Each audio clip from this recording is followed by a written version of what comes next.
Tem gente achando que tem relacionamento com Deus, mas só tem rotina.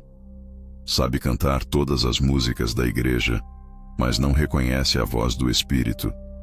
Sabe pregar bonito sobre fé, mas vive ansioso.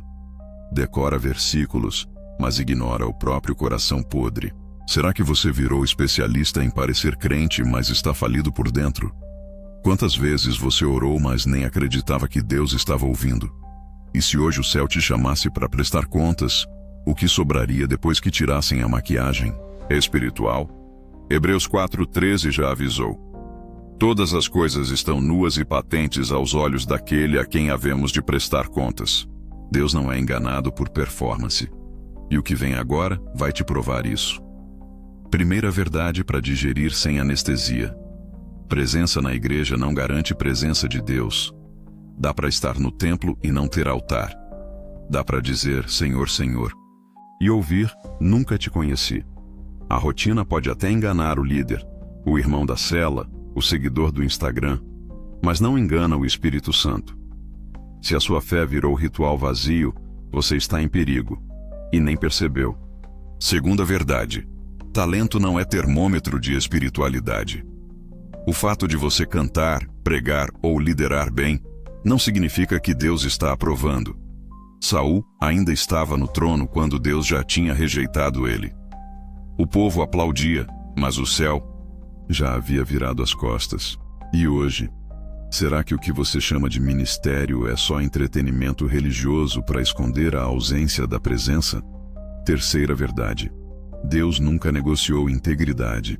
Ele prefere um pecador quebrantado do que um santo fingido. O jovem rico era exemplar por fora, mas recusou entregar o que Deus realmente queria, o coração inteiro. E você? Qual parte da sua vida você ainda esconde do Espírito? Que pecado você justifica dizendo Deus entende? Que aparência você sustenta para manter a reputação? Se isso te incomodou, é porque ainda tem vida aí dentro. Então fica. Porque quem só quer sentir arrepios, sai agora. Mas quem quer ser transformado vai até o fim. Aperta o botão de inscrever-se e se prepara. Esse vídeo vai te confrontar como poucos têm coragem de fazer. E se quiser sair da teoria e ir para a prática, acesse o link do nosso treinamento Formação de Discípulos. É para quem quer largar o teatro e viver uma fé de verdade. Não confunda a agenda cheia com vida cheia. Dá para servir na recepção, tocar no louvor, participar de 3 ministérios e ainda assim ter um coração árido. Pergunte-se, por que você fica inquieto se não postam foto do culto no feed? Por que você precisa do próximo mover? Para sentir algo? Pode ser que sua adoração dependa mais do ambiente, luzes, banda, pregador eloquente, do que do Deus que deveria ser adorado. Quando o prédio vira oxigênio, qualquer lockdown espiritual te asfixia. O perigo começa quando frequência vira medalha. Você coleciona selos de presença como aluno aplicado, mas esquece que boletim de culto não impressiona o céu. Fariseus marcavam ponto no templo. Jesus os chamou de cegos guiando cegos. Eles pensavam que ritual garante aprovação. Muita gente hoje acredita no mesmo. Se estou aqui todo domingo, estou seguro. Só que Deus não faz contagem de assentos ocupados. Ele pesa motivos. Estar presente de corpo e ausente de alma é como mastigar ar. Ocupa tempo, não alimenta. Olhe para a semana. A oração privada quando não há microfone. A Bíblia aberta sem meta de selfie. Se seu devocional precisa do post Café Plus Palavra para existir, você não está alimentando o espírito. Está nutrindo algoritmo. Deus procura adoradores em espírito e em verdade, não reprodutores de conteúdo gospel. O quarto secreto se tornou extinto para muitos, substituído por correntes de WhatsApp. Resultado: cristãos que sabem enviar versículo motivacional, mas não suportam 5 minutos em silêncio diante do Pai. Outro sintoma: dependência de evento. Surgiu conferência nova? A alma acende. Terminou o congresso? Começa a ressaca espiritual.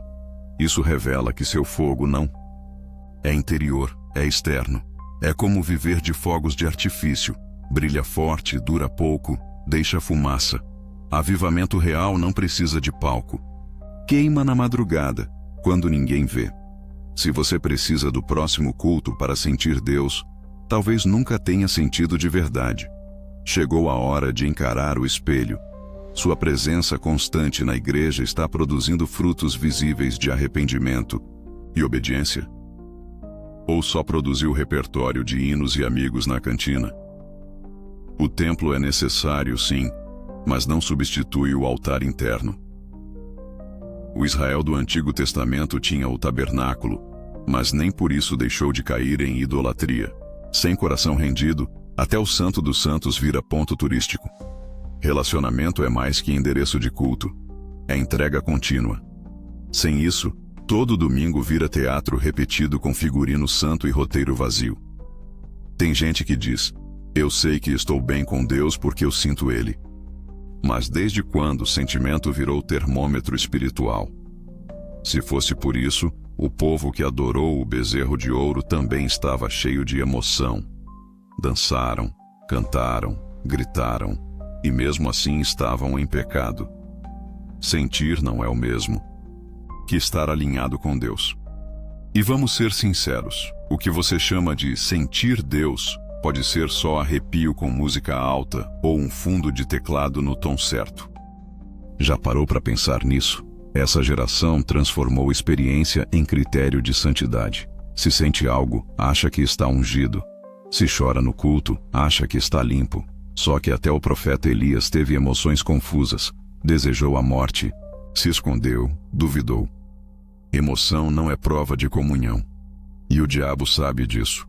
Ele pode manipular ambientes, usar até a Bíblia fora de contexto, e ainda assim te manter longe da verdade. Ele sabe fazer espetáculo. O que ele teme mesmo é um coração quebrantado e uma vida de obediência silenciosa, longe dos holofotes. E quando você não sente nada, quando o culto parece frio, a oração é seca e a Bíblia parece letra morta, você some? Você desacredita? Ou entende que fé não depende de arrepio, mas de convicção? Porque no fundo, muitos não querem Deus. Querem um efeito de Deus. Algo que anime, aqueça, mova. Um tipo de cafeína celestial. Mas a Bíblia não promete dopamina espiritual. Ela fala de cruz, renúncia, entrega, deserto, firmeza na rocha. E rocha não vibra. Rocha permanece. Quantas vezes você já ouviu alguém dizer: ah, eu saí daquela igreja porque eu não sentia mais nada lá. Como se a missão da igreja fosse causar emoção. Ninguém diz: saí porque lá ninguém me exortava. Não. O critério virou sensorial e não bíblico. Estamos formando crentes que correm atrás de sensações como viciados em adrenalina espiritual. Mas o que Deus busca são servos fiéis, não consumidores de culto. Então reflita. Você está buscando a presença de Deus ou o sentimento da presença dele? Porque quem busca só sensação pode ser enganado por qualquer ilusão com aparência de unção. Já quem busca a verdade, mesmo quando não sente, permanece. E é aí que a raiz da fé começa a crescer. A sensação pode vir ou não. Mas o fruto nunca mente. Agora vamos abrir o jogo sobre um dos maiores inimigos do seu relacionamento com Deus: o orgulho espiritual.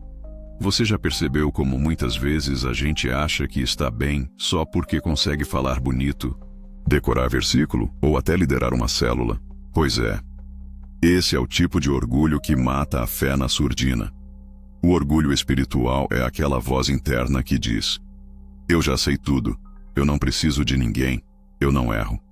É o orgulho que faz crente julgar irmão, achar que está acima dos outros e até colocar Deus na conta do próprio ego. É uma armadilha mortal porque finge ser santidade, mas é só vaidade disfarçada.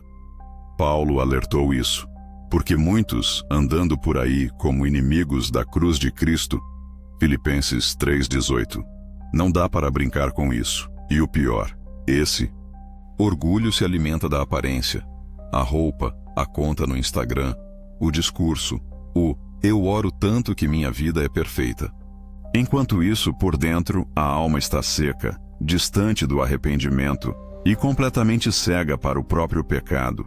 O vilão não é a dúvida ou a falta de sentimento. É o falso sentimento de já estar perfeito que paralisa o avanço. Quantas vezes você viu pessoas se afastando de Deus porque achavam que já sabiam demais? Ou crentes que criticam quem chora, quem questiona, quem busca mais humildade? Esse orgulho mata mais rápido do que a tentação aberta. Ele impede o crescimento real, a entrega verdadeira. E aqui não tem espaço para hipocrisia. Pense, seu relacionamento com Deus é sincero ou está baseado em uma fachada que o orgulho montou? Porque enquanto você vive essa mentira, está cada vez mais longe do coração de Deus e mais perto da condenação que ele avisou. Quem cai nessa armadilha acaba preso numa prisão invisível, onde o diabo é o carcereiro. A escolha é sua. Vamos encarar a realidade que ninguém gosta de falar. Muitos que se consideram cristãos, que frequentam a igreja, que fazem orações e participam dos cultos, na verdade, estão vivendo uma farsa espiritual. Estão tão presos à aparência de um relacionamento com Deus que nem percebem que sua alma está morrendo aos poucos. E isso não é uma metáfora barata, é uma verdade bíblica inquestionável. Romanos 6:23 é claro e direto, porque o salário do pecado é a morte. Não estamos falando só da morte física, mas da morte espiritual, da separação eterna de Deus. E essa separação começa muito antes do que imaginamos. O que mata a alma não é necessariamente o pecado flagrante que todo mundo vê, mas a falta de sinceridade, a hipocrisia que mora no coração. O que acontece quando alguém vive de aparência? Quando a prioridade é parecer certo, certo diante dos outros, mas o interior está cheio de dúvidas, medos e pecado não confessado. Essa distância para Deus é real e mortal. A dureza do coração, alimentada pelo orgulho, cria barreiras invisíveis que o Espírito Santo não consegue ultrapassar. O orgulho espiritual é uma armadilha silenciosa e mortal. Muitos pensam que só porque vão à igreja, cantam louvores, fazem parte de grupos, estão protegidos. Mas a Bíblia não mente. Deus quer mais do que isso. Ele quer um coração quebrantado, arrependido, disposto a mudar de verdade. E a verdade é que a vida espiritual de fachada não convence Deus, não transforma, não salva. É apenas teatro. O preço disso? Uma eternidade separada dele. Você já parou para pensar se o seu relacionamento com Deus é real? Ou se é só um show para impressionar? Será que você está permitindo que ele trabalhe na sua vida, expondo suas falhas e curando suas feridas? Ou você está mais preocupado em esconder suas fraquezas, mantendo as aparências para evitar o julgamento humano? Essa zona de conforto do orgulho espiritual pode até parecer segura, mas é uma prisão que leva direto à morte da alma. É hora de acordar para essa realidade. A sinceridade com Deus dói, porque expõe nossas imperfeições, nossos erros, nossa necessidade de mudança. Mas essa dor é o começo da verdadeira liberdade. O caminho da transformação é difícil, porque requer humildade e entrega total. E a Bíblia diz: Deus resiste aos soberbos, mas dá graça aos humildes. Tiago 4:6. Quem insiste em viver de aparências, em se orgulhar da própria religiosidade, está na prática rejeitando a graça de Deus. Não deixe que o orgulho espiritual te engane. O tempo é curto. O juízo é certo. Quem não se arrepende, quem não se volta para Deus de verdade, vai enfrentar a separação eterna. E isso não é um papo para assustar. É a dura realidade da palavra. Muitos vão para o inferno com a Bíblia na mão e o coração longe de Deus. Essa é a verdade que poucos têm coragem de dizer, mas que você precisa ouvir para salvar sua alma. Se o que você ouviu até aqui bateu forte no seu coração, é porque o Espírito Santo está tocando sua alma para algo maior. Mudança real. Não adianta fingir. Não adianta maquiar o relacionamento com Deus com palavras bonitas ou rituais vazios. O caminho para sair da aparência e entrar na verdadeira intimidade com Deus começa com um passo simples, porém profundo: o arrependimento genuíno. Arrepender-se não é só sentir pena do pecado, é reconhecer que ele nos afastou de Deus. É ter coragem de admitir nossas falhas e, principalmente, desejar com todas as forças abandonar esse caminho errado. Em 1 João 1,9, temos uma promessa poderosa. Se confessarmos os nossos pecados, Ele é fiel e justo para nos perdoar e nos purificar de toda injustiça. Essa confissão sincera é a porta de entrada para a restauração. Sem ela, nenhuma transformação verdadeira acontece. Mas arrependimento não é um ato isolado, é um estilo de vida. É deixar o orgulho de lado e se submeter completamente ao Senhor, permitindo que Ele molde nosso caráter, nossas atitudes, nossa mente. É se afastar das falsas doutrinas que suavizam o pecado e adoçam o erro, e buscar a palavra com fome e sede de justiça.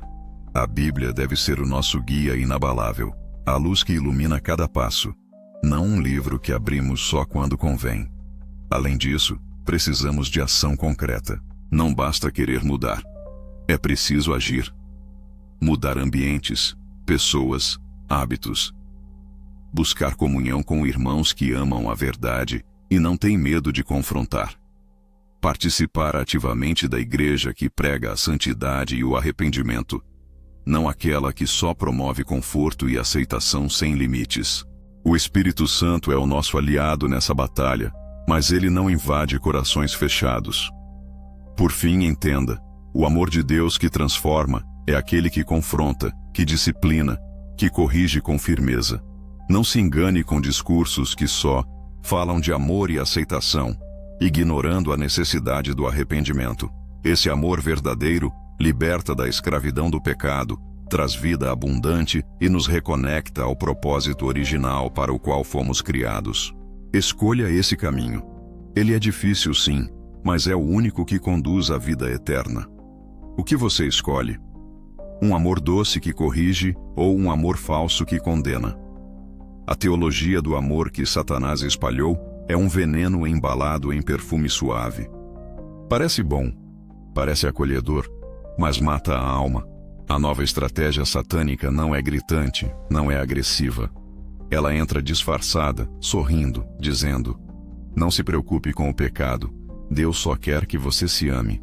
Cuidado, isso não é amor de Deus, é armadilha. Satanás aprendeu que o caminho para destruir a igreja não é com fogo ou espada, mas com palavras que acalmam a consciência, que anestesiam o arrependimento. Ele vem com um discurso fofo, com abraços falsos, com uma espiritualidade positiva que apaga o juízo e esconde a cruz. O resultado? Igrejas cheias, corações vazios e almas entregues à perdição. Lembre-se de João 3,19. A luz veio ao mundo, mas os homens amaram mais as trevas do que a luz, porque suas obras eram más. Não seja enganado por um evangelho que elimina a luz para que você permaneça nas trevas. O verdadeiro amor de Deus incomoda, desafia, corrige e chama ao arrependimento. Esse amor liberta e salva. Não aceite nada menos que isso. Esse é um chamado urgente para você que está assistindo. Examine sua fé. Rejeite qualquer ensino que tire a cruz do centro. Fuja do conforto enganoso que leva direto para o inferno. O amor que Deus tem para você é uma espada que corta o pecado, não uma almofada que esconde a verdade. Se este vídeo falou com você, não guarde só para si. Compartilhe com quem está vivendo essa falsa graça e precisa acordar para a realidade. Deixe nos comentários sua experiência, seu testemunho.